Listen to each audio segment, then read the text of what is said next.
तो न्यायालयाचा निर्णय आहे, त्यामुळे त्याबद्दल बोलण्याचं काही कारण नाही. राजकीय व्यवस्थेमध्ये ज्या परिघामध्ये त्यांना वाचवण्याचा प्रयत्न झाला त्याबद्दल आम्ही आक्षेप घेतला होता. ओके.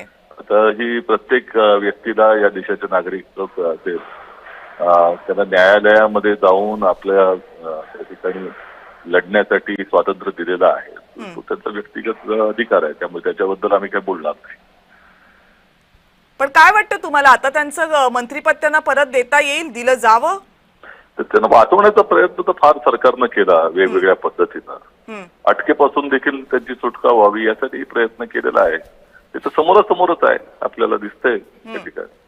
आता हे अनेक गुन्हेगार असतात, त्यांची जी काही पद्धती असते की बाबा रुग्णालयामध्ये जावं वगैरे, हे सगळ्या गोष्टी आपण पाहत असतो. तर हरकत नाही, त्यांची जर तब्येत खरोखरच खराब असेल तर त्यांनी त्याचाही अवलंब केला पाहिजे. परंतु न्यायालयीन प्रक्रिया आहे, त्या प्रक्रियेमध्ये प्रत्येकाला समोर जावं लागतं. जे जे काही गुन्हेगारांसाठी त्यांचे आरोप असतात त्यांना, आणि मला असं वाटतं की न्यायालयाच्या प्रक्रियेमध्ये राजकारणामधल्या लोकांनी हस्तक्षेप करू नये.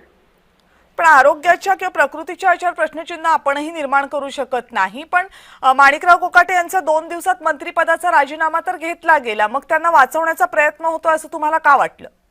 नाही, तर पहिल्यापासून त्यांना खऱ्या अर्थानं जो निकाल आल्याच केलं पाहिजे होतं. ज्या पद्धतीनं राहुल गांधीजींच्या वरती कारवाई केली त्यावेळेला वाट बघितली होती का भारतीय जनता पक्षानं?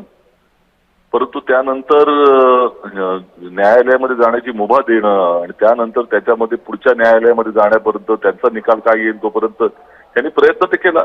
विरोधी पक्षानं आवाज उचलला नसता तर हे त्या ठिकाणी अत्यंत सुरळीतपणे झालं असतं सरकारसाठी. म्हणजे तुमचं म्हणणं आहे की विरोधी पक्षानं आवाज उठवला म्हणून सरकारला त्यांचा राजीनामा घ्यावा लागला.